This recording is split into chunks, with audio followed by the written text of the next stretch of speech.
બાલાસિનોરમાં 14 લાખથી વધુ કિંમતના મોબાઈલની ચોરીનો ભેદ એલસીબીએ ટૂંક સમયમાં ઉકેલી કાઢ્યો। 2 આરોપીને 14 લાખથી વધુ કિંમતના મોબાઈલ સાથે પકડી પાડી ધોરણસરની કાર્યવાહી કરી। હવે જોઈએ લુણાવાડા આમતક ન્યૂઝ બ્યુરોમાંથી આસિફનો એક વિસ્તૃત અહેવાલ। બાલાસિનોર ટાઉન પોલીસ સ્ટેશન વિસ્તારમાં થયેલ ત્યાં 14 લાખની અનડિટેક્ટ ઘરફોડ ચોરીનો ભેદ એલસીબી મહીસાગર દ્વારા ઉકેલવામાં આવ્યો હતો। પંચમહાલ ગોધરા રેન્જના પોલીસ મહાનિરીક્ષક આરવી અંસારી, મહીસાગરના જિલ્લા પોલીસ અધિક્ષક જયદીપસિંહ જાડેજાની સૂચના અને માર્ગદર્શન હેઠળ એલસીબીના પોલીસ ઇન્સ્પેક્ટર એમ.કે. ખાંટ સ્ટાફની અલગ અલગ ટીમોએ બનાવેલ મિલકત સંબંધી બનેલ વણશોધાયેલા ગુનાઓ શોધવા તથા બનતા અટકાવવા સારું ખાનગી બાતમીદારોને રોકી હ્યુમન સોર્સ અને ટેકનિકલ સોર્સની મદદથી કેટલીક ચોરીનો ભેદ ઉકેલ્યો છે। જેમાં બાલાસિનોર ટાઉનમાં પોલીસ સ્ટેશન વિસ્તારમાં સરવરિયા ગામે 10 દિવસ પહેલાં રાત્રિના સમયે મોબાઈલની દુકાન તોડી અલગ અલગ કંપનીના કુલ મળીને 51 મોબાઈલ ફોન જેની કિંમત 14.29 લાખ રૂપિયા થાય છે તે અનુસંધાને પોલીસ ઇન્સ્પેક્ટર એમ.કે. ખાંટને મળેલ ચોક્કસ બાતમી અને ટેકનિકલ સર્વેલન્સના આધારે આ ચોરીનો ભેદ ઉકેલાયો છે। 14.24 લાખની કિંમતના મોબાઈલ જે ગયા હતા તે કબજે લઈ મારુતિ ઝેન ગાડી એમ કુલ 15.4 લાખના મુદ્દામાલ સાથે 2 આરોપીને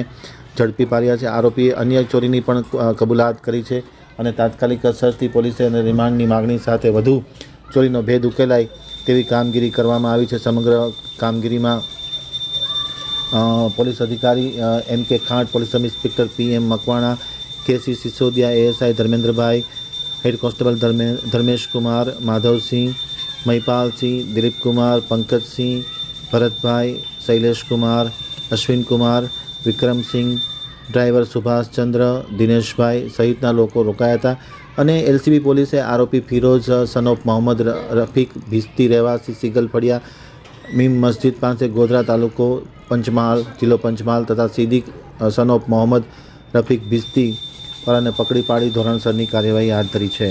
10 દિવસ અગાઉ લગભગ 13 તારીખની રાત્રે બાલાસિનોર ટાઉન પોલીસ સ્ટેશનમાં આવેલા સરવરિયા ગામે એક મોબાઈલ સ્ટોરમાંથી ચોરી થઈ હતી અને આ ચોરી દરમિયાન મોબાઈલમાંથી લગભગ જુદી જુદી કંપનીના 51 જેટલા બ્રાન્ડ ન્યૂ મોબાઈલ ફોનની ચોરી કરવામાં આવી હતી। અમારી એલસીબીની ટીમ જેના પીઆઈ ખાંટ, પીએસઆઈ સિસોદિયા અને પીએસઆઈ મકવાણા આમની ટીમને એક બાતમી મળી હતી કે સરવરિયા ગામે જે ચોરી થઈ છે ઘરફોડ ચોરી રાત્રે એમાં 2 આરોપીઓ જેના નામ છે ફિરોઝ સન ઓફ મોહમ્મદ રફીક ભિસ્તી રહે ગોધરા અને સાદિક સન ઓફ મોહમ્મદ રફીક ભિસ્તી આ પણ રહે ગોધરા, આ બંને ઈસમોએ આ ચોરી કરેલી છે।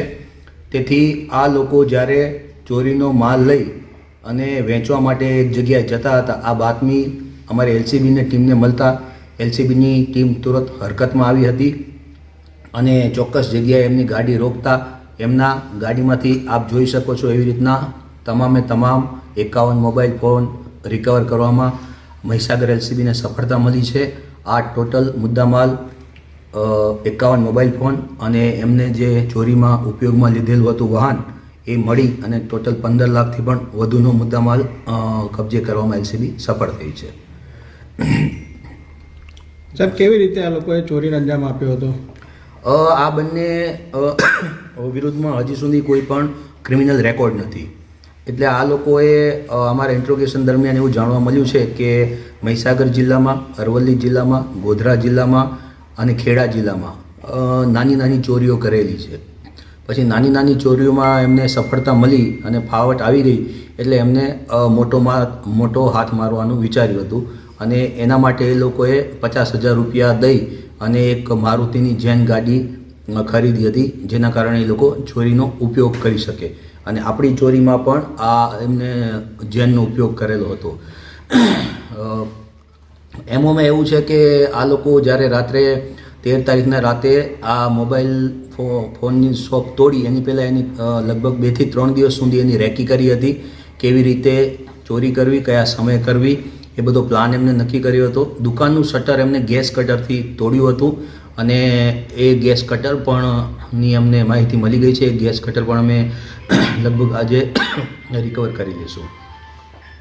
તો આવી રીતે મહીસાગર એલસીબીને ખૂબ જ ટૂંકા સમયગાળામાં એક મોટી ચોરી તમામે તમામ મુદ્દામાલ સાથે રિકવર કરવાની સફળતા મળી છે।